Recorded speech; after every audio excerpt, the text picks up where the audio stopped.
अस्सलाम वालेकुम नाज़रीन, मैं हूं नासिर राजा और आप जानते हैं कि हम बहुत सारे हीरोज़ को लाते हैं अपने स्टूडियोज़ में और उनसे बातचीत करते हैं।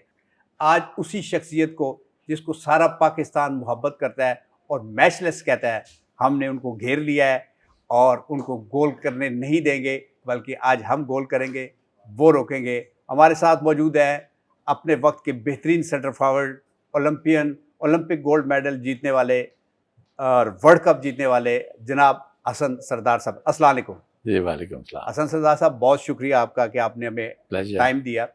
हसन सरदार साहब, ये लोग आपको मैचलेस कहते हैं, क्या वजह है उसका? लोगों की मोहब्बत है, मैं कहूँगा। नहीं, खाली मोहब्बत तो उसका कुछ किया भी हाँ, है जी। देखें, लकीली ये हुआ कि हम जिस टाइम मैं खेल रहा था उस वक्त हम ओलंपिक जीते, वर्ल्ड कप जीते, एशियन गेम्स जीते, एशिया कप जीते, सारे टूर्नामेंट्स जीते हम। हमारी टीम की एफर्ट होती है सारी। मेरी लक ये थी कि मैं इन सारे टूर्नामेंट में हाई स्कोरर था टूर्नामेंट का, और प्लेयर ऑफ द टूर्नामेंट भी था मैं, वर्ल्ड कप, ओलंपिक्स और एशियन गेम्स, एशिया कप का। तो ये एक मेरे लिए एजाज़ की बात है कि मैं चारों टूर्नामेंट जो पाकिस्तान ने गोल्ड मेडल जीते उन सब में हाई स्कोरर भी था टूर्नामेंट का और प्लेयर ऑफ द टूर्नामेंट भी था। देखिए, अगर देखा जाए तो ओलंपिक बड़ा एजाज़ होता है, फिर वर्ल्ड कप बड़ा एजाज़ होता है, एशियन गेम्स होती है, चैंपियंस ट्रॉफी होती है, लेकिन आपको कौन सा फाइनल या कौन सा टूर्नामेंट खेल के सबसे ज़्यादा मज़ा आया या आपके लिए यादगार रहा? ओलंपिक्स तो ज़ाहिर है, लॉस एंजल्स। ओलंपिक की गोल्ड मेडल लेना आसान काम नहीं है, और वर्ल्ड कप का भी उस तरह ही है, लेकिन ओलंपिक्स का एक अपना एक मुकाम है एक खिलाड़ी के लिए,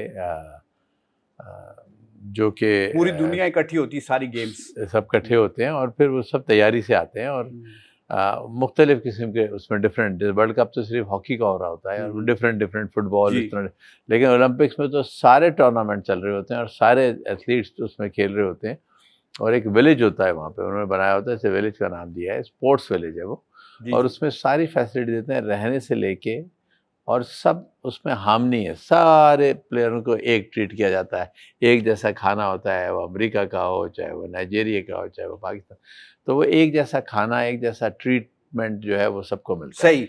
असल भाई, हम अभी शहनाज शेख साहब का इंटरव्यू कर रहे थे, तो उनका कहना था कि जो पाकिस्तान की तरफ से अब तक जितने भी गोल हुए उसमें 3 गोल यादगार हैं। एक उन्होंने अपना बताया, एक मंजूर जूनियर का बताया और एक हसन सरदार का। हसन सरदार के लिए वो कौन सा गोल यादगार है जो खुद इनको बहुत मुश्किल लगता है और बड़ा मज़ा आता होगा इसको याद करके? मेरे ख्याल इंडिया की बात कर रहे हैं वो, इंडिया, एक तो मैच हमारा इंडिया पाकिस्तान का था, तो वो ज़ाहिर है लोगों के हर एक जो नहीं भी देख रहा होता था उस ज़माने में देखता था वो हॉकी, वो इंडिया पाकिस्तान का ज़रूर देखते हैं मैचेस। और दूसरा वो गोल भी बहुत खूबसूरत गोल हुआ, लकीली 4-5-6 खिलाड़ियों को डॉट देने के बाद, नॉर्मली वो पास दे देता है ना इंसान, लेकिन उसमें मेरे इस तरह का बनता चला गया कि मैं पास देना चाहता भी था अपने साथी खिलाड़ियों को, और उसमें डॉज बनती चली गई, मतलब पर्पसली शायद मैंने 1-2 को डॉज दिया होगा, लेकिन बाकी मेरे डॉज खुद ही बनते चले गए, और वो बड़ा खूबसूरत एक गोल हुआ, यादगार गोल। यादगार गोल था। तो हसन भाई, आपको कभी उस वक़्त लगा नहीं, जब आप अपने सेंट्रल लाइन से ट्रैवल करना शुरू किया, तो आपको लगा नहीं कि ये बॉल मेरे से छिन जाएगा, या वो सारे उस जादू में, या कुछ आपने कुछ ऐसा पढ़ के फूँका, आपके अपने खिलाड़ी भी खड़े हो गए या उस तरीके से मूव नहीं कर रहे थे कि ये हमें पास देगा, सारे यही देख रहे थे कि ये गोल हो जाएगा, आपको भी लग रहा था आप गोल कर जाएँगे? ज़ाहिर है उस वक़्त तो नहीं लगा, उस वक़्त तो मेरी एफ़र्ट ये थी कि मैं किस तरह डी में दाखिल हूँ, और चूँकि मेरा मुझे एक एज हासिल था कि मैं गोल स्कोरर भी था, तो उस वजह से मैं ये सोचता था अपने साथियों के साथ, क्योंकि कलीमुल्लाह थे, हनीफ खान, मंजूर जूनियर और समीउल्लाह साहब, ये हमारे साथ इकट्ठे हम खेलते थे हम, तो मुझे हर एक जी, और फिर ये हर एक मुझे फीड करता था कि गोल करूंगा मैं, और मुझे ये लगता था कि मैं इन सब से गोल स्कोरिंग में बेहतर हूँ।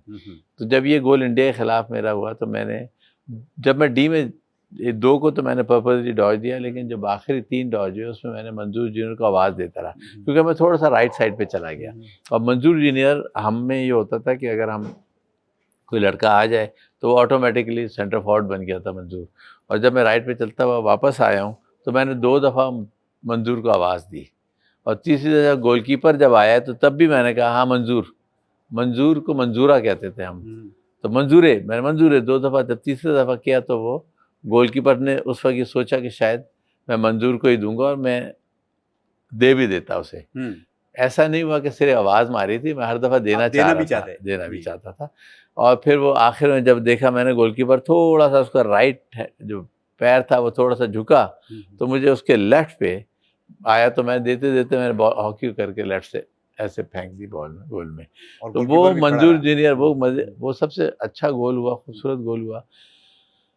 और मंजूर जूनियर मुझसे उस मैच के बाद अगर आप देखेंगे तो मंजूर जूनियर मुझसे लड़ रहा है, मुझसे ये कह रहा है कि वो तू पास भी दे दिया कर। तो मैंने उसे कहा कि भाई मैं बॉल अंदर फेंकी है, मैंने बाहर तो नहीं फेंकी, तू मुझसे लड़ रहा है। असल मकसद तो पूरा हो गया। अच्छा असद भाई, आपका जो स्टाइल था वो बड़ा मुनफरिद था। दुनिया में शायद कोई भी ऐसा खिलाड़ी मैंने नहीं देखा, शायद आप जानते हो कोई, आप समझते हैं कि वो ऐसा खिलाड़ी था जो आपके स्टाइल से खेलता था, या आप ये बताएं कि आपने वो स्टाइल खुद ही बनाया था या बन गया था खेलते खेलते? देखिए नेचुरल मेरा स्टाइल था वो झुक के खेलने का। फिर मैंने उसमें प्रैक्टिस की, फिर मैंने जो अपनी जो मेरी कमज़ोरियाँ थी, जो वीकनेसेस मैं समझता था मुझ में हैं, उसको मैंने दूर करने की कोशिश की उसी स्टाइल में। वो स्टाइल मेरा बदल नहीं सकता था। मेरे कमर में नेचुरली लचक थी बहुत ज़्यादा, और बॉडी में मेरे बहुत ज़्यादा लचक थी। तो एक तो बॉडी डॉजेस भी देता था, उसके बाद फिर मेरे स्टिक वर्क पे मैंने बहुत काम किया, अपने ड्रिबलिंग पे बहुत काम किया। नेचुरल अपनी जगह है, नेचुरली तो मैं था ही, टैलेंटेड था, या ये जो स्टाइल था मेरा, लेकिन उस पर मैंने काफ़ी काम अपना मेहनत की उस पर, और उसमें फिर अल्लाह ने सबसे पहले आपके इस टैलेंट को किसने पहचाना कि यार ये बंदा जो है ना पाकिस्तान टीम में, नेशनल टीम में होना चाहिए और ये वाकई जो बहुत तरक्की करेगा? मुझे चौधरी गुलाम रसूल साहब, डॉक्टर गुलाम रसूल साहब थे एचएन कॉलेज के प्रिंसिपल, अख्तर रसूल साहब के वालिद जी। मैं समझता हूँ कि वो मेरे मोहसिन हैं, और मेरे मोहसिन वो हर तरह से ऊपर से नीचे में उन्होंने बनाया मुझे। तो जब मैं स्कूल में, अपने हबीब स्कूल में था, उस वक्त सब मुझे कहते थे कि तुम अच्छे खिलाड़ी हो, और मैं हाई स्कोरर भी होता था वहाँ पे, लेकिन मुझे किसी ने कराची में पिक नहीं किया, बोर्ड की टीम में, अंडर 16 में, अंडर 18 में, जो भी कोई समझ नहीं सका, नहीं समझ सका। लेकिन कुछ दिन के लिए हमारा कैंप लगा एचएन कॉलेज में, और वहाँ पे डॉक्टर गुलाम रसूल साहब ने, जो प्रिंसिपल थे एचएन के, खुद भी ओलंपियन थे, तो उन्होंने मुझे देखा और उन्होंने मुझे बुला लिया, और उन्होंने मुझे कहा, और आप यकीन करेंगे उस वक्त 4 टीमें बनी हुई थी जिस वक्त तो कैंप लगा हुआ था, मुझे तीसरी टीम में डाला हुआ था, पहले 2 में भी नहीं था मैं। तो मुझे उन्होंने जो वहाँ पे कोचेस थे उनको पहले थोड़ा सा डांटा भी, और कहा कि भाई इस बच्चे को तुम तीसरी टीम में क्यों रहे, तो ये टीम में आता है, और ये तो फ्यूचर है पाकिस्तान का। जिसको मैं भी सुन के बड़ा सरप्राइज हुआ, तो मुझे तो उस वक्त कराची से लेते नहीं थे। तो एनीवेज वो उन्होंने फिर मुझे कहा कि तुम एचएन कॉलेज आ जाओ। फिर मैं वेंट देयर, एचएन में पढ़ा मैं 2 साल, बल्कि 3 साल, 2.5 से 3 साल। और उसके बाद मैं जब एचएन में पढ़ रहा था तो मैं पाकिस्तान जूनियर के लिए सेलेक्ट हो गया था। लेकिन डॉक्टर गुलाम रसूल साहब, एशियन टीम बनी थी जिसमें इंडिया के आए थे सुरजीत सिंह, अजीत पाल सिंह, बड़े बड़े नाम थे। और इस तरह हमारे मंजूर सीनियर, मुनव्वर जमा, अख्तर रसूल, मंजूर जूनियर, इस्लाउद्दीन, ये सब थे जब मैं एचएन में पढ़ रहा था। और उनके अपने प्रिंसिपल जो हाउस था वो एचएन के कॉलेज के अंदर ही होता था, तो उधर वहाँ उन्होंने दावत दी थी एशियन 11 को, जिसमें इंडिया, पाकिस्तान और कुछ मलेशिया के लड़के थे। और मुझे भी उन्होंने फर्जिया बुलाया, स्पेशली बुलाया था मुझे, मैं बोर्डिंग में रहता था, अंदर से कि हसन को बुला के लाओ। और मुझे शौक़ भी था, ज़ाहिर है पाकिस्तान टीम भी थी, उस इंडिया की टीम भी थी। मैं सबसे मिला और उन्होंने सबसे मिलाया, और उन्होंने उस वक्त ये कहा कि ये 2 साल में बच्चा पाकिस्तान टीम में आ जाएगा, आप लोग इसको देखेंगे। और बहुत उन्होंने मेरी तारीफ़ की, तो मैं खुद कभी हैरान, आपको भी कॉन्फिडेंस मिला? ज़ाहिर है कॉन्फिडेंस मिला, और मुझे मेहनत बहुत की उन्होंने। मुझे वहाँ कोच रखा एचएन में, मुझे पाकिस्तान के प्लेयर होते थे राजा मीन, उनको लेकर आए वो कॉलेज में, पहली दफ़ा कोई पाकिस्तान। अच्छा हसन भाई, जो सेंटर फॉरवर्ड होता है उसके सामने सेंटर ऑफ होता है दूसरा। जब हम 5-3-2 से खेलते थे तो उस वक्त एक तरीका था कि आपको रोकने में सेंटर ऑफ का जो मुखालिफ, तो कौन सा ऐसा सेंटर ऑफ था जिसने आपको बहुत तंग किया हो, या आप उससे डरते हो कि यार ये मुझे नहीं डॉज करने देता? देखिए, अगर मैं डरता था डॉज देने में किसी से, तो वो 2 प्लेयर थे पाकिस्तान में, वो था मंजूर सीनियर और मुनव्वर जमा। कमाल की जोड़ी थी। जी हाँ, और मैं सोचता था उनको कि मैं किस तरह डॉज दूंगा जब मैं पाकिस्तान टीम में, तो उनको मैं बहुत सोच के डॉज देता था और दूर से देता था, क्योंकि वो करीब से डॉज खाने वाले लोग नहीं थे। खड़े होके खेलते थे। बहुत मनोवर तो जबरदस्त। आगे जाके अटैक पे भी दोनों चले जी, जाते थे। दोनों हाँ जी। प्लेयर कमाल के थे। अच्छा अच्छा, अच्छी बात है। लेकिन एक और चीज़ भी होती है, जब बंदा पाकिस्तान टीम में खेल रहा होता है या पाकिस्तान टीम में आने वाला होता है, तो वो किसी सेंटर फॉरवर्ड से भी डर रहा होता है कि यार ये मुझे बीट कर जाएगा। वो कोई सेंटर फॉरवर्ड आपके ज़हन में है कि जिसने आपको तंग किया हो कि यार ये मुझे बीट कर जाएगा? मुझे कभी नहीं लगा कोई मुझे बीट करेगा। मैं अच्छा। रशीद जूनियर साहब के रिटायरमेंट के बाद ये समझता था कि मुझे टीम में होना चाहिए। हुँ, हुँ।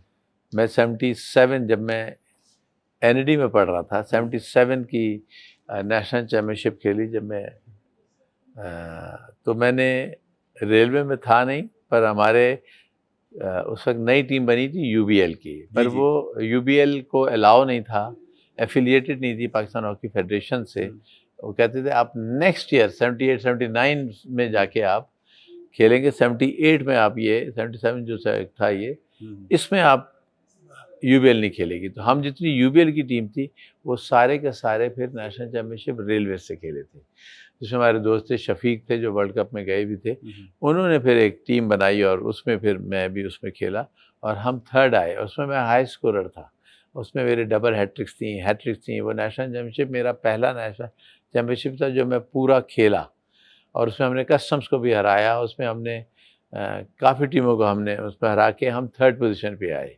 सही। अच्छा, जब आप पीक पे थे, बड़ी अच्छी हॉकी खेल रहे थे, पूरी दुनिया आपकी दीवानी थी, तो आपको टीम से निकाल दिया गया। ख़ास तौर पे 86 के वर्ल्ड कप में एक ऐसे प्लेयर को डाल दिया गया जिस पे बड़ी तनकीद हुई, पता नहीं अच्छा था वो बुरा था, लेकिन आप बहुत अच्छे थे। तो उसकी वजूहात क्या थी?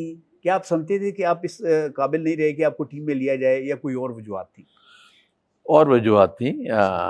मैं उस वक्त फिट भी था। फिर जब 86 में मुझे निकाला और 87 में दोबारा मुझे एज ए कैप्टन लाए, जुनेजो साहब प्राइम मिनिस्टर थे, वो मुझे दोबारा लेकर आए। उन्होंने कहा कि आपके साथ ज़्यादती हुई है, मैं तो वापस नहीं आना चाहता था। फिर मैंने उनको बताया कि मेरे ब्रिगेडियर आतिफ साहब मेरे ख़िलाफ़ हैं। उन्होंने मुझसे वजूहत पूछी और उसके बाद फिर उनकी रिक्वेस्ट पे मैं दोबारा आया क्यों और मैं खिलाफ फिर क्यों थे फिर player brigadier? Of the tournament हाँ, हुआ। ब्रिगेडियर आतिफ क्यों खिलाफ थे? आई डोंट नो, मुझे समहाउ वो प्यार भी तो करते थे आपसे, किसी ज़माने में आपसे आप चाहते भी थे बहुत थे। देखें, जब वो एज ए मैनेजर होते थे तो मुझे ले लेते थे, हुँ, जब वो एज ए सेक्रेटरी होते थे तो सबको कहते थे इसको निकाल दो। हुँ, हुँ। तो एक अजीब सा उनका वो था रवैया। इसकी वजह मैंने कभी ना उनसे पूछी, ना मुझे पता चल सकी। मेरे दुश्मन भी नहीं थे, पर टीम में कहते थे मत लो। तो लेकिन जब वो खुद वर्ल्ड कप के बने तो मैं प्लेयर ऑफ द टूर्नामेंट हुआ, हाई स्कोरर हुआ। ओलंपिक्स के जब मैनेजर बने ब्रिगेडियर आतिफ साहब तो मैं हाई स्कोरर हुआ, प्लेयर ऑफ द टूर्नामेंट हुआ। तो उसमें उन्होंने मुझे नहीं कहा निकाल दो, लेकिन उसके बाद वो कहते थे कि इसको हटा दो। तो वो समहाउ मेरे ओके। खिलाफ रहे। हसन भाई, आप बड़े स्टाइलिश प्लेयर थे, खेलते भी स्टाइल से थे। आपने अपने जो आपकी किट थी उसमें भी एक स्टाइल डाला था जो बड़ा मकबूल हुआ और बहुत सारे लोगों ने उसको अपनाना शुरू किया। आपको पता है वो कौन-सा था? आपका एक स्टाइल, आपको याद है? बैंड करके जो मैं खेलता था, नहीं, आपकी किट के हवाले से। मैं बताऊँ आपको? शर्ट निकली होती नहीं, थी। शर्ट तो निकल जाती थी, मतलब वो तो हनीफ खान की भी निकली थी। जब आप स्टॉकिंग पे व्हाइट इनकलेट ऊपर पहनते थे, तो वो एक स्टाइल था जो लोगों ने बहुत अपनाया और बहुत अच्छा। अमूमन वो होता है कि उसी कलर की होती है जैसी आपकी किट होती है, लेकिन आप व्हाइट इनकलेट पहनते थे। वो कैसे आपके ख्याल है, उसका क्या वजह थी? क्योंकि एस्ट्रोनॉट्स में आ गए थे तो वो एंकलेट मैं इसलिए पहनता था वाइट के, वाइट ही रंग के होते थे ज़्यादातर उस वक्त। वो मेरे जो पैर है वो मुड़ता था अच्छा। थोड़ा सा, उसमें भी थोड़ी सी नहीं, समझे वो आप। बंदा स्टॉकिंग के अंदर भी पहनता था, सारे पहनते थे, लेकिन हाँ एक आपको जी हाँ। अच्छा लगता था, हाँ, स्टाइल भी मैंने बाहर पहनता था। हाँ, ये हाँ, मैंने एक स्टाइल था मेरा, बिल्कुल सही कहा आपने। अच्छा, सही। अच्छा, मुझे ये बताइए कि आप हॉकी में इतना नाम पैदा किया, लोग आपको देखते हैं, जानते हैं और आपसे प्यार करते हैं। आपके माशाल्लाह 4 बच्चे हैं। वो उनको पता है कि हमारा बाप एक बहुत बड़ा खिलाड़ी था, दुनिया हॉकी का बहुत बड़ा नाम है। तो उनका रवैया क्या होता है अपने बड़े नाम वाले बाप के साथ? उन्हें तो नॉर्मल है जी, उनके लिए तो नॉर्मल है। फादर, नॉर्मल नहीं, नहीं, आप फादर हूँ बताते मैं। थे होंगे हम वहाँ गोल किया तो यूँ हुआ, तो ये किया, तो मुझे ये लोगों ने प्राइज़ आई किया। थिंक वो फ़ख्र तो करते हैं, लेकिन नॉर्मल है मेरे लिए। उतना मैं प्रोटोकॉल नहीं देते नहीं, कि जितने प्रोटोकॉल बिल्कुल भी नहीं उनको। जी, हाँ, बिल्कुल बच्चे बच्चे हैं। बाप हाँ। वो बच्चों का अपना नखरा है, उनका आपको अपना। कहते तो होंगे कि बाबा आपको नहीं पता। ये आज बहुत की नई जनरेशन कहते हैं बिल्कुल यही कहते हैं कि आपको आपको नहीं कुछ पता नहीं है। पता, कुछ नहीं पता। अच्छा, तो फिर आप उनको बताते नहीं कि मुझे क्या-क्या पता है? और बस मैंने वो ये कहते हैं ना हॉकी में पता होगा ना, बाकी चीजें तो नहीं ओके। पता आपको। ओके, आपने एक ऐसे घराने में शादी की जो बड़ा नाम था, मैडम नूर जहाँ का, अल्लाह ताला गरीक नेमत करे, बहुत बड़ा नाम था। तो उनके साथ कुर्बत कैसी बढ़ी? मैडम नूर जहाँ थोड़ी सी अच्छी भी थी लेकिन थोड़ी सख्त तबीयत की थी, सुनना है। नहीं, सख्त जरूरत नहीं थी अच्छा। असल में। वो देखें, बीइंग ए लेडी, मैंने ये बात की है जो आपने किया ना, अच्छा। मैंने भी उनको ये कहा कि अम्मी, मैं आपको समझता था कि आप बड़ा सख्त दबदबा सख्त है हाँ। और दबदबे वाली लेडी हैं। तो उन्होंने कहा बेटा बात यह है कि मैं अकेली औरत थी बगैर हस्बैंड के, तो अगर ये रवैया अख्तियार ना करती तो लोग पैसे भी मेरे खा जाते और वैसे किसी की फायदे जरूरत नहीं भी, थी, हाँ। जो हाँ, फायदा भी हाँ, उठाते। हाँ। तो वो जरूरत किसी ने की नहीं मेरे पास करीब आने की। मैंने इतना दबदबा रखा, मैं अंदर से ऐसी हूँ नहीं। बड़ी अल्लाह वाली औरत थी, हाँ। बड़ी आशिक रसूल थी, मैंने देखा उन्हें, बड़ी ज़बरदस्त थी। और फिर वो गरीबों के लिए बड़ा दुख रखती थी, बड़ा दर्द बल्कि रखती आखिरी थी। टाइम तक वो एक हॉस्पिटल भी बनाना चाहती थी, जी हाँ, जी हाँ, काफ़ी तो जब बेचारी एक करना फ्री चाहती थी। जी हाँ। ये मेरा ख्याल है पहली वो खातून थी, बाद में तो फिर बहुत सारे लोगों ने बनाया। तो अच्छा मुझे ये बताएं कि आपका ये एक्सपीरियंस कैसा रहा? एक म्यूज़िक, एक बड़ा घराना, और आपको भी म्यूज़िक से शगफ़ है, सुनते हैं, उनके गाने सुनते हैं, या ये वैसे ही एक आपका अल्लाह ने लिखा हुआ था रिश्ता तो हो गया? हाँ, बस अल्लाह ने लिखा हुआ था रिश्ता, ये कहूँगा। अच्छा। लेकिन मेरा कोई ऐसा ज़ाहिर है उनका नाम बड़ा था, गाने हर एक ही उन सुनते हैं, उस तरह मैं भी सुनता था। एक नाम था उनका, बट उनको देख के मतलब ज़ाहिर है ये नहीं देखा कि उनकी बेटी है, बट मेरी मतलब अल्लाह ताला लिख के अच्छा, दिया, मैंने हमारी शादी भाभी कर को ली। तो पता है ना कि ये मैंने एक बड़े शख्स से शादी की है, एक बड़े नाम वाले शख्स से शादी की है, एक बहुत बड़ा नाम। नहीं, नहीं, उनके लिए उनको भी भी नहीं पता? नहीं, नहीं, उनके लिए भी अच्छा, नॉर्मल इस था मैं। मामले में इस आपका हालात वो ठीक असल में है। वो बोर्डिंग में पढ़ी, वो मरी अच्छा। कॉन्वेंट में जी, जी। रही हैं, तो उन्होंने इतने मैचेस भी मेरे नहीं देखे थे। नाम कहती हैं सुना है, पर बस ऐसा नहीं था ओके, ओके। कि ओ हो वाह वाह वाह, वो नहीं था। मैडम को कभी आपने कहा कि आप कि मैं गाने सुनता हूँ तो ये गाना मुझे बहुत अच्छा लगता है, या ये गाना आप कभी गुनगुनाएं, ये कभी इस तरह की बातचीत हुई है मैडम से? हाँ, गाने तो मैं उनसे कहता था, असल मैं उनसे कहता था कि आपका हर गाना हिट है। हाँ, तो लेकिन एक एक गाना हमें बताएं, हमारे सुनने वाले देखने वाले ये सुनना चाहेंगे कि उनके दामाद को कौन सा गाना उनका पसंद था। अरे तो बहुत गाने ऐसे हैं जो कोई एक बता दें, गजलें बहुत हैं। गज़लें हैं बहुत सारी। अब इस वक्त तो मुझे ज़हन में आ रहा है, पर ज़बान पे नहीं आ रहे कौन चले कौन से ये गाने थे। डाढ़ा पैड़ा इश्क दा रोज़, वो बड़ा अच्छा, खूबसूरत, अच्छा। मुझे बहुत पसंद है उसका, पंजाबी गज़ल है ये। भेड़ा इश्के दारोग, डाटा भेड़ा इश्के दारोग, रोल सुटदा मतलब पंजाबी भी आप सुनते थे? बहुत शौक से। असल तो मैडम के पंजाबी गाने पंजाबी थे ना गाने, जी, पंजाबी। और जिस स्टाइल से वो गाती थी, उर्दू अपनी जगह आपको थी क्या उनके पास। बुलाती थी मैडम? मैडम आपको क्या हसन ही कहती थी, हसन ही या कहती बेटा थी। कहती थी? हाँ, हसन बेटा या हसन हसन। बेटा। अच्छा। उनको भी, उनको तो पता होगा मेरी कि उनसे बड़ी दोस्ती थी, बड़ी अच्छा, रही। हाँ, अच्छा। हमारे साथ रही हैं आखिरी आखिरी टाइम उन्होंने आखिरी कराची में 2-3 आई। साल हमारे साथ रही हैं, तो काफ़ी उनसे लगाव हो गया था। अच्छा, कभी उन्होंने डांटा भी आपको मैडम ने कभी? नहीं, नहीं, कभी नहीं। अच्छा। वो दामादों को तो बड़ा वो हाथों पे रखती थी, हाँ, तो मैडम तो, और बहुत बच्चों को भी ज़ाहिर है बहुत अपने। करते। अच्छा, आपको दुख नहीं होता कि आपने इतना इस मुल्क के लिए नाम पैदा किया, इतने टूर्नामेंट जीते, इतने एजाज़ात जीते, अब हम सब कुछ हार गए हैं, कभी आपको लगता है? बहुत दुख होता है, इसमें कोई शक नहीं तो है। उसकी वजह जानने की कोशिश की है कभी आपने? वजूहात बहुत सारी हैं। जी। देखिए, एक बड़ी वजह ये है कि हमारे अनफॉर्चुनेटली पिछले हॉकी में इतना कुछ काम नहीं कोई कर सका जो करना चाहिए था। जो एयर मार्शल नूर खान ने किया, वो काम आहिस्ता आहिस्ता सब, वो इंटरेस्ट से, वो फैसले, वो जो एयर मार्शल नूर खान साहब लेते थे, बहुत सी ऐसी चीज़ें थी। मिसाल के तौर पे मैं आपको बताऊं, अपना ही बता दूं कि वर्ल्ड कप 82 जा रहे थे, मैं टीम में था, मुझे इंडिया जा रहे थे। इंडिया जा रहे जी, थे। इंडिया उससे वर्ल्ड कप से पहले इंडिया और पाकिस्तान के 6 मैचेस थे, जो 2-3 महीने पहले। मेरे हाथ की जो है ना, ये थोड़ा-सा मुझे बैंडेज बांधी हुई थी मैंने, और मैं कोई 10 दिन नहीं खेला, लेकिन मैं रनिंग करता रहा, हॉकी नहीं खेल सका। तो मुझे फिर आतिफ ने निकाल दिया, और उन्होंने कहा कि जी ये तो फिट ही नहीं, ये तो अनफिट है। और जिस दिन ट्रायल हुआ, उस दिन मैंने आके ट्रायल की और गोल भी किए और खेला भी। तो सेलेक्टर्स ने तो मुझे सेलेक्ट किया। उस वक्त ज़काउद्दीन साहब कोच थे हमारे, और अब आतिफ साहब मैनेजर थे। मुझे पता है ज़काउद्दीन साहब आपसे बड़ी मोहब्बत करते बहुत ज़्यादा, बहुत ज़्यादा। तो ज़का साहब मुझे बहुत पसंद करते थे और ज़का साहब मुझे हर वक़्त ये कहते थे जब मैं सेलेक्ट हुआ वर्ल्ड कप में और ओलंपिक्स में, तो वो ऐसे मुझे करते थे। वो ये कहते थे कि बिठा के मुझे कि तुमने 10 गोल करने हैं और मेरे साथ वो सुबह और शाम अलग से मेहनत करते थे। हैं। वो कहते थे कि जी ये लड़के देखें, वॉक वो करते ग्राउंड के इर्द-गिर्द उनका आप। कहना ये था कि ये सब लड़के चले गए ना, हुँ, अब तुमने हिटें जो मारनी है ना, तो इन सब से गोल में तुम अगर 1 घंटा मेहनत करोगे तो इन सब से ऊपर होगे, हुँ, वरना जितने वो गोल कर रहे हैं उतने ही करोगे। तो तुम्हें घंटा ऊपर करना है, इनसे ज़्यादा गोल करने, क्योंकि तुम तो गोल स्कोरर हो। सही।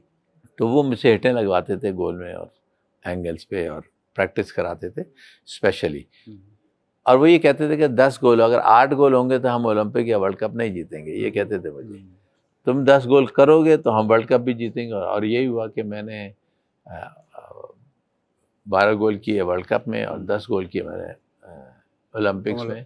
और बल्कि अगर सेमीफाइनल में एक आपका ही गोल था। जी हाँ, अगर वो मुझे गोल हटा दें वो वाला, हुँ, हुँ, तो 9 गोल मेरे होते हुँ, और वो गोल एक सेमीफाइनल हटा दें, हुँ, तो हम सेमीफाइनल में पहुंचते ही नहीं फिर हम फाइनल में। हुँ, तो ये चीज़ें जो हैं वो कहते थे कि तुम्हारा 10 गोल हसन ज़रूरी है। और जहाँ उठते बैठते थे वो दूर से आवाज़ मारते थे, हसन। मैं उनकी तरफ देखता तो मुझे ऐसे इशारे करते थे, 10 10। हुँ। तो वो ये दिमाग में मेरे बैठ गया वो था कि माहौल मैंने बनाते थे सारे माहौल खिलाड़ियों बनाया। के मैंने लिए। मुझे ये था कि वो 10 गोल मैंने करने ही करने हैं अगर हमने जीतना है। हुँ, तो ये जो वर्ल्ड कप की मैं बात कर रहा हूँ कि मेरा यहाँ बैंडेज लगी हुई थी और मैं नहीं खेल सका 10 दिन, तो मुझे फिर टीम से ड्रॉप कर दिया अब्रिग आतिफ ने। तो एयर मार्शल नूर खान, मेरा नाम हटा दिया गया। हुँ, और उसमें उस ज़माने में ये होता था कि नेक्स्ट डे जब वर्ल्ड कप के लिए टीम जारी होती थी ओलंपिक्स के लिए, तो हॉकी एसोसिएशंस के जो इतने हॉकी फेडरेशन के जो मेंबर्स हैं, हुँ, प्रेसिडेंट की निगरानी में, प्रेसिडेंट के होते हुए उनको बुला के पास किया जाता था कि प्रेसिडेंट उधर पास करता था कि ठीक है कि मैंने ये साइन कर दिया कि ओके ओके। अब आप अनाउंस ज़ाहिर कर है, हाँ, दें। ठीक है। उससे पहले मैं ड्रॉप हो चुका था। हुँ, तो और लड़के भी उस बारे में 16 होते थे, 18 की टीम ली, उसमें मैं नहीं था। हुँ, हुँ, जब एयर मार्शल ने मुझसे उस मीटिंग से एक रात पहले, जिस दिन शाम को हम फाइनल ट्रायल देके गए, तो एयर मार्शल साहब ने मुझे बुला लिया शाम को और उन्होंने मुझे बोला कि बताओ कि मुझे पता लगा कि आप फिट नहीं हैं। हुँ, तो मैंने कहा सर ये बात सही है कि मैंने 10 दिन हॉकी नहीं खेली, हुँ, पर सुबह मैंने कोई मिस नहीं किया हुँ, और शाम को ये हॉकी खेलते थे और मैं भागता था। हुँ, तो फिटनेस मैंने अपनी कायम रखी। हाँ, मैं 10 दिन में हॉकी भूला नहीं हूँ, ये मैं आपको मेक श्योर कर दूंगा।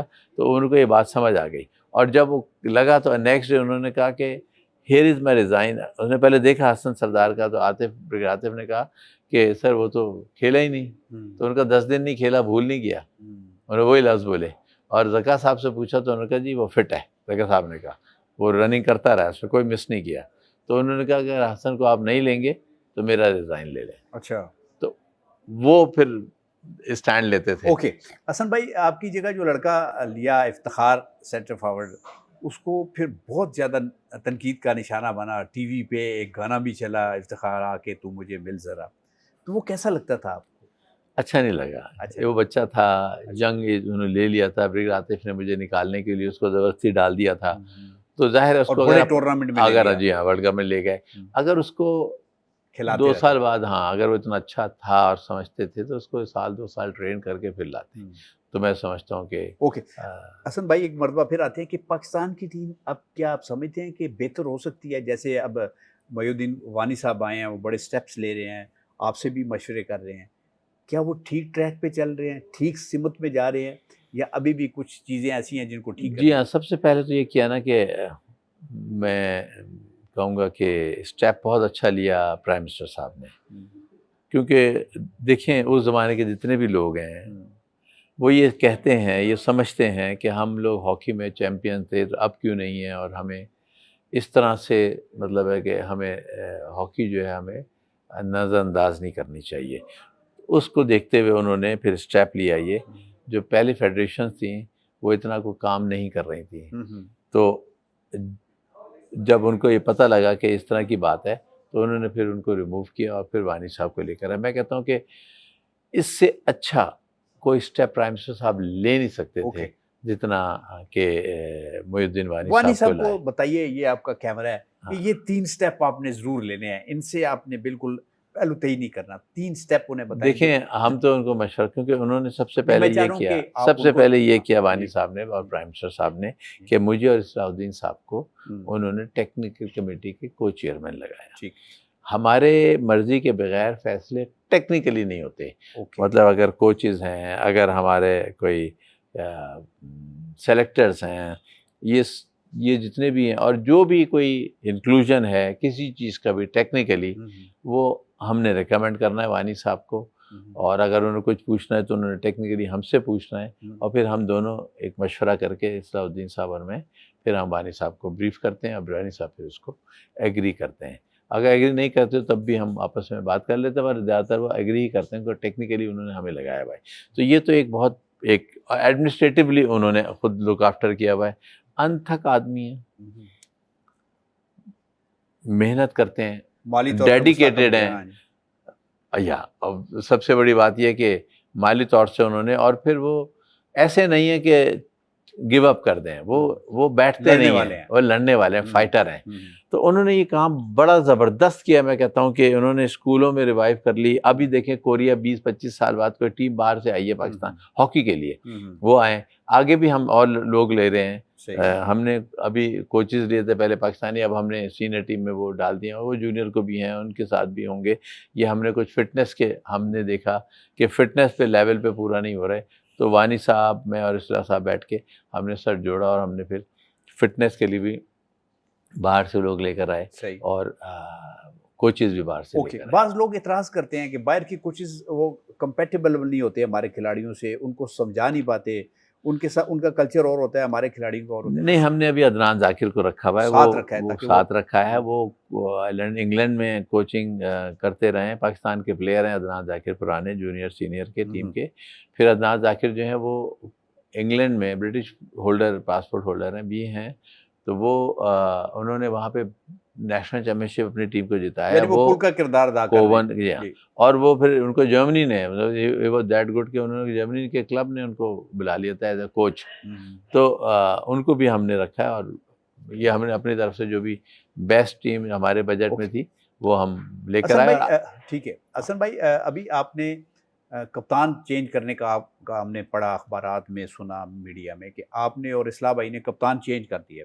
अमूमन ये होता है कि वर्ल्ड कप से पहले जब टूर्नामेंट बिल्कुल सर पे हो तो इस तरह के फैसले नहीं करते। आपने क्या सोच के ये फैसला? बिल्कुल सही कहा आपने। ये असल में वर्ल्ड कप से पहले ये एक मजबूरी हुई है, जिसमें कि उसके लिए वीज़ा जब FIH के लिए गए तो वहाँ पे इंग्लैंड में भी टूर्नामेंट खेला गया, और जब टूर्नामेंट वीज़े के लिए बारी आई तो वीज़े में ब्रिटिश वालों ने कैप्टन को वीज़ा नहीं दिया। अच्छा। बाद में ये पता लगा कि उन्होंने वहाँ पे ओवर स्टे किया, या उस और ओवर टेक्निकल वजह थी, उनके खिलाफ इंक्वायरी भी हो रही है, जो कि वो ऊपर लेवल पे। तो वो एक ये बड़ी वजह थी कि एक कप्तान जिसका हॉकी फेडरेशन वीज़ा ले रहा है, और हॉकी फेडरेशन को नहीं पता, कैप्टन जो होता है वो आप समझें कि अटैच हो जाता है पाकिस्तान हॉकी फेडरेशन से, और उनको उसको लूप होल में लेना चाहिए उनको कोई। तो वो उन्होंने नहीं बताया, और उनके खिलाफ इंक्वायरी भी की गई। तो इसलिए इंक्वायरी करेंगे तो फिर आप एहतियाती तौर पे आपने कहा कि ये कैप्टन नहीं हो सकते। अच्छा सर, आप ये जो टीम खेल रही है, आप समझते हैं कि ये टीम में इसका सिलेक्शन बड़ा ठीक हुआ है? कोई ऐसा प्लेयर नहीं है जो मेरिट पे ना हो, या कोई ऐसा प्लेयर नहीं है जिसको टीम में नहीं होना चाहिए, या बाहर को बैठा हुआ है जो अंदर को, ऐसा आपने, क्योंकि आप ट्रैवल कम करते हैं। जी हाँ, नहीं, हम तो मैचेस तो देख रहे हैं यहाँ पे। जी हाँ, लेकिन मेरा मशवरा है as a form of hockey player, लेकिन उसमें समीउल्लाह जैसे हैं कप्तान हैं, नासिर अली हैं, नईम अख्तर हैं, काशिफ जवाद हैं, और नदीम हैं, ये हैं अपना खालिद हैं। ये लोग सारे जो हैं वो सिलेक्शन कमेटी में हैं, तो वो सिलेक्ट करते हैं बेस्ट, और फिर मैनेजर कोचेज़ हैं। ये जो कोचेज़ आए हैं जो न्यूट्रल, जिनको मैं कहूँगा गोरे हैं, ये न्यूट्रल हैं, इन्होंने इतने दिन देखे हैं, ये 3 मैचेस देखे हैं। जी हाँ, तो इसके बाद फिर ये हमने आज टीम का जो है वो। अच्छा हसन भाई, आप एक स्मार्ट, हॉकी में अमूमन ज़्यादातर ऐसे खिलाड़ी होते हैं जो उनको खूबसूरत या स्मार्ट नहीं कह सकते, जैसे क्रिकेट में होते हैं स्टाइलिश होते हैं, बड़ा स्टाइल होते हैं। तो हसन भाई का भी एक स्टाइल था, जैसे मैंने अयाजी को भी कहा, वो भी एक खूबसूरत था अपनी जवानी में जब वो खेल रहा था। तो पूरी दुनिया में आपने ट्रैवल किया, इंडिया में ख़ास तौर पे किया। कोई ऐसा फ़िक्रा किसी ने आपको कहा हो जो आपको आज तक याद हो कि आपके खेल के बारे में या आपके स्टाइल के हवाले से या आपकी एक स्मार्टनेस के हवाले से? हम एशियन गेम्स में गए थे हम, तो वहाँ पे जब हमारी टीम एशियन गेम में बस हमारी पहुँची थी, ये दिल्ली तो की बात कर रहे हैं? दिल्ली की बात अच्छा, थी। 7-1 से जो फाइनल जी, जीते थे। 7-1। तो उस वक़्त मैंने तो उस वक़्त तो नहीं पढ़ा, पर ये अखबार में आया, जो बाद में अगले दिन हमने पढ़ा। उसमें ये लिखा था, व्हेन पाकिस्तान टीम अराइव्ड, जो all the girls went into the makeup room. और जब उनसे लड़कियों से पूछा कि मेकअप रूम में, उन्होंने कहा जी पाकिस्तान टीम है, उसमें हसन सरदार आ रहा है, तो we have to get up ourselves. तो वो एक हेडिंग उन्होंने दी थी। और एक दी थी उनकी इंदिरा गांधी जो हैं वो लेट वो आई थी, और उस वक्त राजीव गांधी साहब, Amitabh Bachchan, Aslam Sher Khan, hockey full back थे जो। फुल बैक होते थे। असलम शेर खान ने ज्वाइन किया हुआ था यूथ कांग्रेस इंडिया की, और वो उनके साथ आते थे, उनसे हमारी अच्छी दुआ सलाम दुआ थी अच्छी। और राजीव गांधी साहब जो हैं वो यूथ विंग के कांग्रेस के हेड थे। सही। और उनकी वालदा जो थी वो प्राइम मिनिस्टर थी उस टाइम, ये उस ज़माने की बात कर रहा हूँ, D2 की। तो उस वक्त वो एशियन गेम क्योंकि इंचार्ज भी उन्होंने लगाया हुआ था, वो कहते थे कि मेरी मदर ने ये कहा है कि आप तुमको मैं एशियन गेम दे रही हूँ कि हाउ सक्सेस यू बिकम, ये ऑर्गेनाइज कैसे कर सकते हो तुम, मैं I will see and then हम देखूंगी, ये पहला तुम्हारा टास्क है। तो वो बड़े वरीड होते थे वहाँ के, तो उनसे हमारी बड़ी दोस्ती हो गई, राजीव गांधी से आपसे भी। और जब वो एक दफ़ा उनकी मदर आई विलेज में, तो इत्तेफाक से मैं वहाँ बैठा हुआ था, जैसे होटल के रिसेप्शन होता है ऐसे वहाँ रिसेप्शन था, और मैडम जो है प्राइम मिनिस्टर वो अंदर आई, तो उन्होंने हमें पाकिस्तान टीम को देख के बोला पाकिस्तान से हैं, हमसे बात की। तो मैंने उनसे ये कहा कि इंडिया को जो है वो बिड जो है ओलंपिक्स के लिए भी देनी चाहिए कि इतना अच्छा आपने एशियन गेम्स ऑर्गेनाइज किया, और इसमें कोई शक नहीं था कि बहुत अच्छा उन्होंने ऑर्गेनाइज किया। तो मैंने ये सच्ची बात उनको बात की है, तो वो बड़ी खुश हुई इस बात से। और अगले दिन तो हेडिंग तो आई गई, मेरे नाम से आई कि भाई मेरी डिमांड है कि मैं इंडिया जो है वो ओलंपिक्स में बिड दे दिया। और उसके साथ साथ वो राजीव गांधी साहब को उन्होंने सुबह बुलाया, जो मुझे मिले वो बाद में, तो उनकी प्राइम मिनिस्टर मदर ने, और उन्होंने कहा कि भाई यहाँ पाकिस्तान के खिलाड़ी ने, प्लेयर ने ये बात की है, और ये देखो हेडिंग मेरे हेडिंग से आई थी। तो उन्होंने देखा तो वो मुझे थैंक्स करने आए।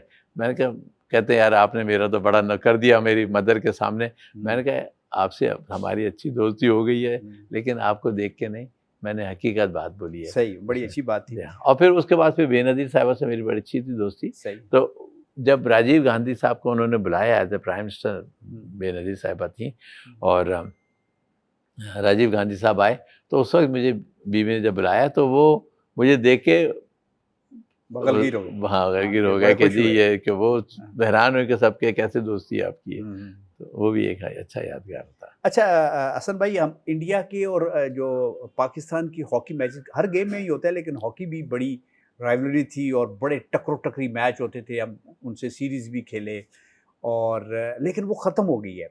तो क्या आप समझते हैं कि सब कॉन्टिनेंट में हॉकी की सर्वाइवल के लिए इंडिया और पाकिस्तान को खेलना चाहिए?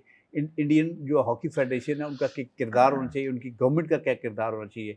मैं चाहता हूँ कि ये भी मैसेज आपका जाना चाहिए। देखें, मैं ये समझता हूँ कि इंडिया ने पुल आउट किया है अपने आप को, पाकिस्तान हमने नहीं किया। हम तो आज भी खेलना चाहते हैं उनके साथ, और यही हमारा सर्वाइवल है हॉकी का, दोनों नेशंस का, और लोगों को बीच में हॉकी इंटरेस्ट लाने का कि इंडिया पाकिस्तान के मैचेस हो। जब इंडिया पाकिस्तान क्रिकेट हो या हॉकी हो, उसमें लोग देखने आते हैं, लोग वॉच करते हैं, और लोगों का एक जोश जज्बा होता है।